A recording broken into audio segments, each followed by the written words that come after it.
একটা কোর্স করতে যখন দেশের বাইরে ছিলাম, তখন রবিন নামের এক বাংলাদেশি ভাইয়ের সাথে রুম শেয়ার করে থাকতাম। একদিন রুমে এসে দেখি উনি লাগেজ গোছাচ্ছেন। আমি হেসে বললাম, দেশে যাবেন দেখে ভাই তো দেখি মহা খুশি। রবিন ভাই লাগেজের চেনটা লাগিয়ে হাসি মুখে বলল, ভাই 8 বছর পর দেশে যাচ্ছি, মনে তো আনন্দ হবেই।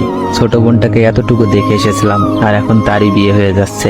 বোনটা যখন আমাকে দেখবে, খুশিতে যে কি করবে এটা ভেবেই আমার চোখে পানি এসে যাচ্ছে। রবিন ভাই হাসি মুখে কথাগুলো বলছিল, অথচ আনন্দে ওনার চোখ জল জল করছিল।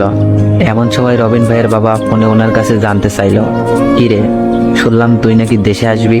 রবিন ভাই হাসি মুখে ওনার বাবাকে জানালো, হ্যাঁ বাবা, আসবো। ছোট বোনের বিয়ে, বড় ভাই কি না এসে পারে? অপর প্রান্ত থেকে ওনার বাবা বললেন, তো শুধু শুধু এত টাকা খরচ করে আসতে হবে না, বিয়ে ঘরোয়া পরিবেশেই হবে। তাছাড়া নতুন জমি কিনেছি, টাকা পয়সার একটা বিষয় আছে না, তাই আসার দরকার নেই। বাবার সাথে কথা বলা শেষে রবিন ভাই জন্য ছোট বোনকে জিজ্ঞেস করলো, কি রে, তুইও কি চাস আমি তোর বিয়েতে না আসি? ছোট বোন বলল, এমনিতেই বাবা অনেক টাকা খরচ করেছে, 400 জন লোকের খাওয়ার ব্যবস্থা করেছে, গরু খাসি কিনে এনেছে। এই অবস্থায় তোমার এত টাকা খরচ করে দেশে আসতে হবে না। রবিন ভাই ফোনটা রেখে যখন লাগেজ থেকে কাপড়গুলো নামাচ্ছিল, তখন ওনাকে জিজ্ঞাসা করলাম, ভাই আপনি কি দেশে যাবেন না? চোখের জল মুছতে মুছতে রবিন ভাই বললেন, বাবা বিয়েতে আয়োজন করেছে 400 লোকের, আমি গেলে তো 401 জন হয়ে যাবে। একজনের দায়িত্ব বাবা নিতে পারবে না, তাই যাব না।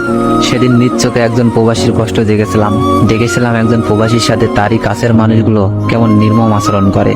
প্রতিদিন কাজ শেষ করে রবিন ভাই তার ছোট ভাইকে ফোন করে বলতো বাড়ির আশেপাশটা একটু ভিডিও করে পাঠাতে, কিন্তু ছোট ভাই বিরক্ত হয়ে ফোন রেখে দিত।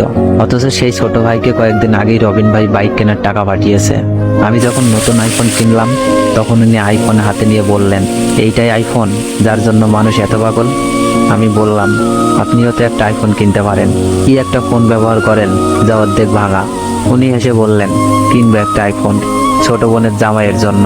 আমি ওনার দিকে তাকিয়ে মনে মনে ভাবতে লাগলাম, সব প্রবাসীরাই কি এমন হয় যে নিজের জন্য একটুও ভাবে না? প্রতিদিন রাতে রবিন ভাই খুব কাশতেন। একদিন ওনাকে বললাম, ভাই এবার তো ডাক্তার দেখান, আপনার শরীরের অবস্থা খুব একটা ভালো না। উনি কাশতে কাশতেই বললেন, এখানে ডাক্তার দেখাতে যত টাকা খরচ হবে তা দিয়ে বাবা নতুন একটা জমি কিনতে পারবে। আমি রেগে বললাম, ভাই তাই বলে নিজের জন্য কিছুই করবেন না? উনি হেসে বললেন, কয়েকদিন পর ডাক্তার দেখাবো। আসলে ছোট ভাইটা নতুন করবে, তার জন্য আলাদা টাকা পাঠাতে হবে। এই অসুস্থতার কারণে রবিন ভাই একদিন হুট করেই পরপারে পাড়ি জমায়।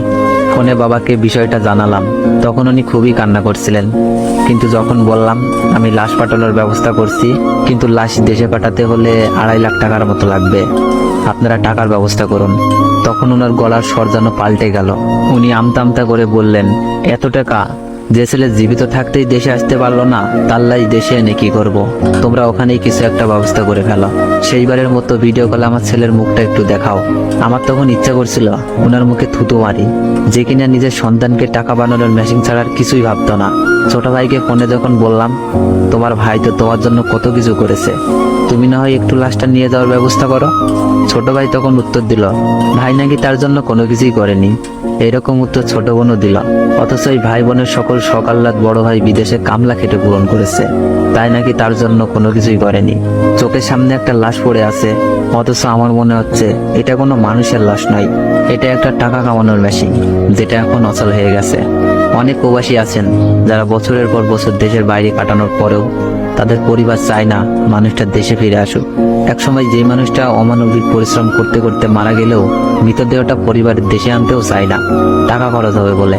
অথচ মানুষটা পরিবারের জন্য আমৃত্যু কষ্ট করে গেছে। টাকার কাছে মানুষ সত্যি অসহায়, টাকার কাছে মানুষ মনুষ্যত্ব হারায়, মানবিকতা হারায়, হারায় বিবেকবোধ।